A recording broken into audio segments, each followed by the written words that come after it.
प्रश्नकाल यानी वो सवाल जिसका पूछा जाना जरूरी है। नमस्कार, मैं हूं सुशांत सिन्हा और आज का सवाल कि क्या सचमुच बीजेपी कर्नाटक हार रही है, और अगर कोई बीजेपी को इस हार से बचा सकता है, उसका बेड़ा पार लगा सकता है, तो क्या वो बजरंगबली है? सोशल मीडिया से लेकर राहुल गांधी की सभा में हर तरफ कांग्रेस का यह दावा है कि बीजेपी कर्नाटक बुरी तरह से हारने जा रही है और सामने खड़ी यह हार ही है जिसकी वजह से पीएम से लेकर मुख्यमंत्री पद के दावेदार और दूसरे राज्यों से आए बीजेपी के सीएम सब अपना आपा खो रहे हैं। वैसे ये हो तो दोनों तरफ से रहा है, लेकिन कांग्रेस के तेवर कुछ ज्यादा ही तल्ख हैं। खुद मुख्यमंत्री सिद्धरामैया मंच से पीएम को चैलेंज करते दिख रहे हैं, खासकर सोशल मीडिया पर।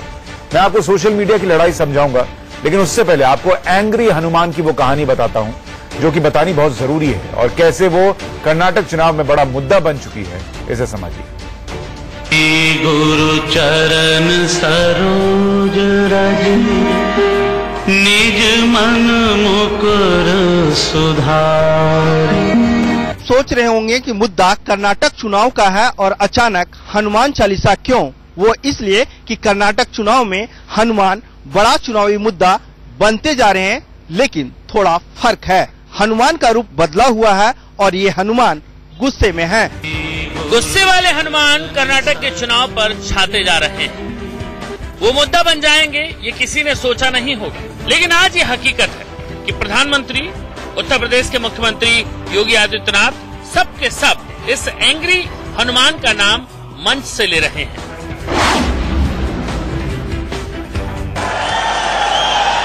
उस हनुमान जी की तस्वीर की देश भर में गूंज उठी, देश भर में उसकी चर्चा हुई भाई बहनों, लेकिन जिनको पेट में दर्द होता है उन्होंने करण आचार्य जैसे कलाकार के हनुमान जी की तस्वीर को भी विवादों में घसीट दिया और ये कांग्रेस का जो इकोसिस्टम है वो पूरी तरह उसको बदनाम करने लग पड़ा।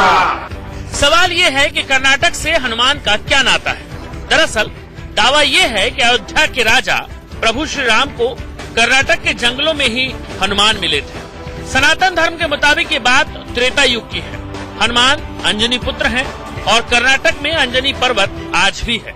देखिए, ये है अंजनी पर्वत, हम्पी के नजदीक। यहाँ आज भी हनुमान की पूजा होती है। उनके नाम पर अखंड ज्योत जलती है। कुछ लोगों का दावा है कि अमरत्व का वरदान लिए हनुमान आज भी कर्नाटक के जंगलों में दिखते हैं। धर्म की ये बातें या मान्यता अपनी जगह है, लेकिन कर्नाटक के चुनाव में एंग्री हनुमान ज्यादातर मोटरसाइकिल, स्कूटर और कार के ऊपर विराजते नजर आ रहे हैं। अब विजयनगर साम्राज्य और हनुमान जी की पूजा नहीं करते हुए टीपू सुल्तान की पूजा कर रहे हैं। ये मानसिकता का अंतर है, क्योंकि कांग्रेस अपने साथ विरासत में राहुल गांधी को एक माफिया जो राज मिला है उसी को वह लागू करना चाहते हैं, पूरे देश के अंदर लागू करना चाहते हैं। कर्नाटक ने खारिज की, कर्नाटक को खारिज करना होगा। गुजरात ने खारिज किया, हिमाचल ने खारिज किया और यही आह्वान करने के लिए आए हैं कि कर्नाटक अब कांग्रेस को खारिज कर देगा, एक सिरे से हटा देगा, तो फिर टीपू सुल्तान की पूजा करने वाला कोई दूसरा नहीं आएगा। बात तो है कि भगवान हनुमान की तुलना कई मायनों में टीपू सुल्तान से की जा रही है। कहा जा रहा है कि जिस कर्नाटक में भगवान हनुमान का जन्म हुआ, वहां पर उनको लेकर कोई बड़ा आयोजन नहीं किया जाता। जिस हनुमान को पूरा देश पूजता है, वहां पर भी टीपू सुल्तान की ज्यादा जयंती मनाई जाती है। इन सभी चीजों को लेकर एक बड़ा मुद्दा बनाया जा रहा है। मतलब कुल मिलाकर मामले को धार्मिक रंग देने की कोशिश से दिख रही है। खुद प्रधानमंत्री और योगी आदित्यनाथ के इस मुद्दे पर बार बार बोलने के बाद हनुमान कर्नाटक में मुद्दा बन गए। लेकिन सवाल ये है कि ये एंग्री हनुमान आए कहां से? क्योंकि हर दिन आप दिल्ली, नोएडा, गाजियाबाद या लखनऊ, पटना जैसे शहरों में इन दिनों कार पर एंग्री हनुमान का हाफ स्टिकर देख रहे होंगे। दरअसल इस स्टिकर को बनाने वाले हैं करण आचार्य। देखिए, ये है करण।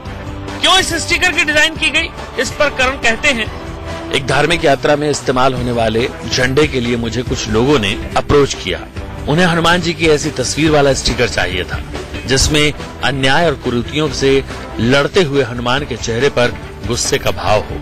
मुझे नहीं पता था कि लोग इस स्टिकर को इस तरह हाथों हाथ लेंगे और ये इतना मशहूर हो जाएगा। सोचा तो किसी ने भी नहीं था कि सड़क, बिजली, पानी, रोजगार की जगह पवन पुत्र हनुमान चुनावी मुद्दा बन जाएंगे, लेकिन हकीकत यही है। Bureau report, India news. यही सियासत है। पहले दर्जनों मुद्दे होते हैं, लेकिन जैसे जैसे चुनाव नजदीक आता है हवा का रुख बदलता है। कर्नाटक में 2 महीने पहले बीजेपी का पलड़ा बहुत भारी माना जा रहा था। फिर सिद्धारमैया की अगुवाई में कांग्रेस तब आगे निकलती दिखी जब लिंगायत वाला फॉर्मूला सामने रखा गया। फिर जब मोदी वापस से मैदान में आए तो बीजेपी ऊपर दिखी।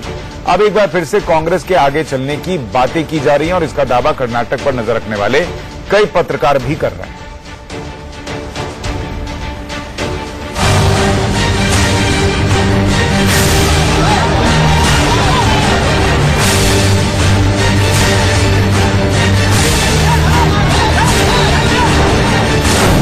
क्या बीजेपी कर्नाटक हार रही है? ये बड़ा सवाल मीडिया से लेकर सोशल मीडिया तक हर तरफ तैर रहा है। इसे लेकर दावे प्रतिदावे किए जा रहे हैं। अब इन 3 तस्वीरों से समझिए कि ऐसा क्यों कहा जा रहा है। पहली बात है राहुल का जोश। कांग्रेस की स्ट्रैटेजी के तहत राहुल ने सिद्धारमैया को आगे कर रखा है, लेकिन वो खुद कर्नाटक में गली गली, शहर शहर छान रहे। दूसरी तरफ बीजेपी है जो येदियुरप्पा को आगे करने के बाद करप्शन जैसे मुद्दे पर कहीं न कहीं बैकफुट पर दिख रही है। और तीसरा बड़ा मुद्दा जो पूरे चुनाव पर हावी दिख रहा है वो लिंगायत फैक्टर, जिसकी बाजी आखिर में कांग्रेस ने चली और गेंद मोदी सरकार के पाले में डाल दी। कुल मिलाकर तीनों मुद्दों ने कांग्रेस को कर्नाटक में नई ताकत दे रखी है। वो अपनी तमाम फौज को लेकर एक तरह से पूरे हिंदुस्तान की बीजेपी की सेना उन्होंने वहां गठित करती। अब उनको लगा कि राहुल गांधी पर हमला करें, और राहुल गांधी पे जो वो हमला उन्होंने देखिए जब किया, और 1-2 बार जब राहुल जी ने सामने आके कहा कि इन चीजों पे आप हमसे चर्चा कर लीजिए, तो आप देखिए फिर वो एक बिल्कुल जैसा एक व्यक्ति होता है ना जो चिढ़ जाता है, जिसको लगता है कि मेरा कोई और बात नहीं चल रही, और अंदर से एक गुस्सा निकलता है, एक ह्यूमिलिएशन का गुस्सा। ये गुस्सा तर्क पे कुतर्क वाला गुस्सा नहीं, ये उस गुस्सा है कि जब जानता है कि मैं पटखनी का कराया हूं, और ये वो वाली पटखनी नहीं है कि फुटबॉल की फील्ड पर, ये बॉक्सिंग रिंग पर है कि पिटाई मेरी इतनी हुई, उसका जो एक जो गुस्सा निकलता है ना, वो इनको दिखा। अब जरा ये देखिए कि कैसे राहुल गांधी हर दिन नए तेवर के साथ कर्नाटक में बीजेपी के सामने आते हैं। चुनाव के आखिरी सप्ताह में राहुल के इस रूप से बीजेपी बैकफुट पर है, क्योंकि पेट्रोल डीजल की कीमतों को लेकर राहुल बैलगाड़ी पर चुनाव प्रचार के लिए सामने आ गए। आगे बढ़कर वो साइकिल की सवारी करने निकले, और राहुल के इस तेवर का जवाब बीजेपी को देते नहीं बन रहा, क्योंकि पेट्रोल डीजल का मुद्दा एक एक शख्स से जुड़ा है। सवाल ये कि जब पूरी दुनिया में तेल के दाम कम हुए तो भारत में क्यों नहीं? पेट्रोल 80 के पार कैसे है? नरेंद्र मोदी जी यहाँ के भाषण देते हैं भ्रष्टाचार पर, प्राइस राइज के बारे में एक शब्द नहीं कहते हैं, दाम बढ़ते जा रहे हैं, पेट्रोलियम और डीजल को उन्होंने जीएसटी से बाहर निकाल रखा है, और पूरा का पूरा फायदा उनके 5-10 उद्योगपति मित्रों को जा रहा है। जो पैसा हमारी गरीब जनता के पास जाना चाहिए वो नरेंद्र मोदी जी के मित्र ले रहे हैं। राहुल का पलटवार बीजेपी के लिए आशंका से कहीं ज्यादा बड़ा है, लेकिन मुद्दा ऐसा है कि बीजेपी को समझ नहीं आ रहा कि आखिरकार वो इस बात का जवाब सीधे सीधे दे तो दे कैसे। दरअसल राहुल गांधी लगातार बोलते जा रहे हैं, और आज राहुल गांधी ने सियासी मंच से या फिर सियासी लड़ाई के अंदर एक बार फिर 2 कदम आगे बढ़कर प्रधानमंत्री की तुलना मोबाइल फोन से कर दी। सेलफोन पे तीन अलग अलग मोड्स होते हैं। नहीं, सुनिए सेलफोन पे 3 अलग मोड होते हैं। एक होता है काम का मोड, दूसरा होता है स्पीकर मोड, है ना, और तीसरा कौन सा होता है? Airplane mode. Modi ji airplane mode और स्पीकर मोड चलाते हैं, काम का मोड नहीं चलाते। इससे पहले प्रधानमंत्री ने कर्नाटक को पीपीपी का मतलब समझाया था, पंजाब, पुडुचेरी और परिवार वाली कांग्रेस। लेकिन कर्नाटक के मुख्यमंत्री सिद्धारमैया ने बिना किसी देरी के इसका मतलब पलट दिया। उन्होंने पीपीपी मतलब प्रिजन यानी येदियुरप्पा पर निशाना, अगले पी का मतलब क्राइम राइज और उसके आगे पकौड़ा यानी बेरोजगारी को जोड़ा। हालत ये है कि दोनों तरफ से सोशल मीडिया का वॉर रूम बना हुआ है। एक से एक दिग्गज लगे पड़े हैं। जेडीएस तीसरी ताकत बनकर उभरती दिख रही है, लेकिन सत्ता की चाबी उसी के हाथ में हो सकती है, इसकी संभावना बहुत ज्यादा होती जा रही है। सिद्धरामैया खड़े हुए हैं, वहाँ मजबूती से खड़े हुए हैं और कुछ सेक्शंस में उनकी पैठ भी है। उनका अहिंदा जो अलायंस है दलित मुस्लिम ओबीसीज का, वो बाय एंड लार्ज मुझे इंटैक्ट लगा। कितना वो सेंध लगाएंगे लिंगायत कम्युनिटी में, जो कि तकरीबन 80 सीटों में कोई इन्फ्लुएंस करती है, वो एक बड़ा सवाल है। अब येदियुरप्पा बीजेपी के जो चीफ मिनिस्टरियल कैंडिडेट हैं, वो किसी तरह से उस तरह से नहीं पेश आ पाए जिस तरह से पिछली बार आए थे जब वो चीफ मिनिस्टर बने थे। सवाल ये है कि कर्नाटक की जीत को लेकर पूरी तरह आश्वस्त बैठी बीजेपी के खेमे में आखिर हुआ क्या? कैसे लड़ाई में पिछड़ने वाली कांग्रेस ने ओवरटेक कर लड़ाई को दिलचस्प बना दिया और न सिर्फ अपने लिए बल्कि बीजेपी के लिए भी अब करो या मरो वाली हालत बना दी।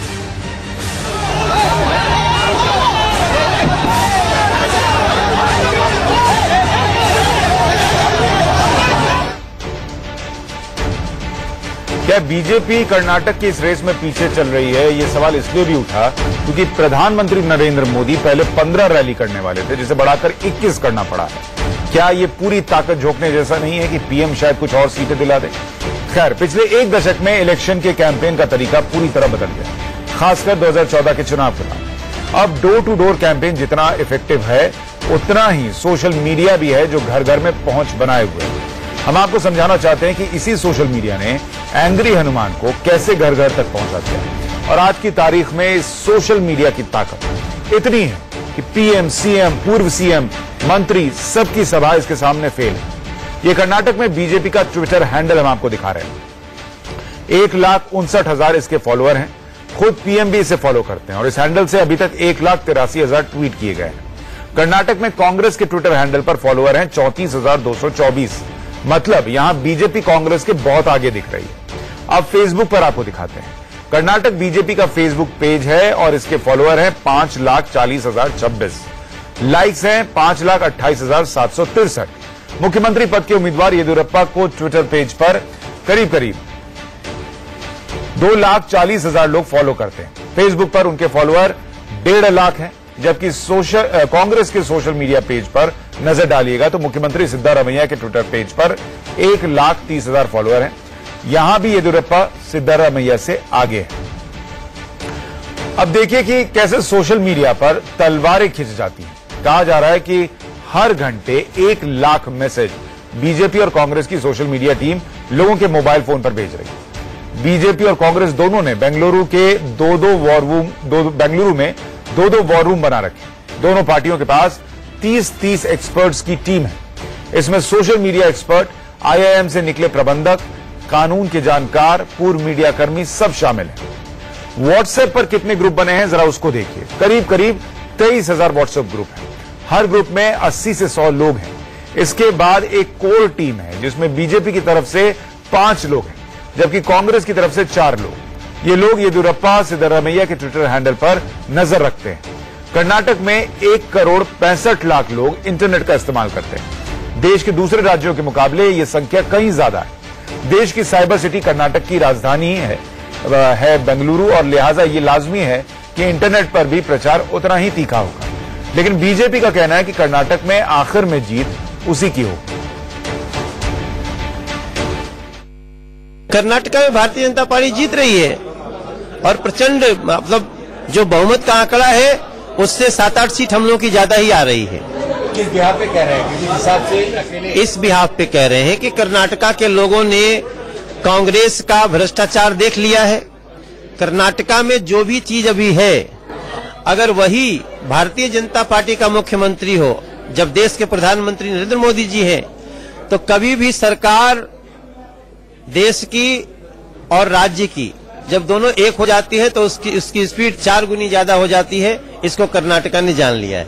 आते हर नेता इसी बात का दावा करता है कि वो चुनाव जीतने जा रहा है और नतीजों के बाद अगर हार मिल जाए तो मंथन करने की बात करता है।